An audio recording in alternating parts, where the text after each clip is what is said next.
Welcome to the world in 2 minutes. These are your headlines. Slovenia plans to ask the EU to send police forces to help it deal with the influx of refugees crossing its border from Croatia.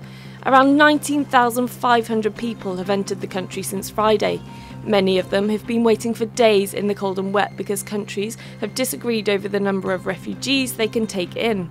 And now the Slovenian parliament has passed a legislation that gives the army more power at border crossings.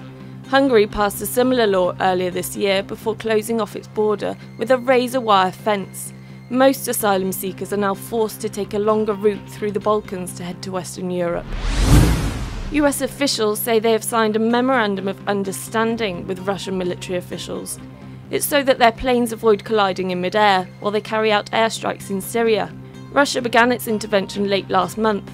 It says it's targeting Daesh.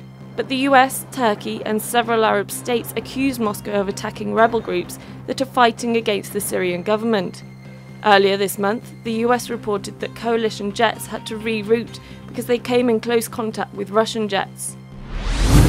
Prime Minister-elected Justin Trudeau has announced Canada will withdraw from bombing missions against Daesh, but he also said Ottawa will continue to give humanitarian aid and training to the US-led coalition. On Monday, Trudeau's Liberal Party won a decisive majority in Canada's Parliament for the first time in 10 years.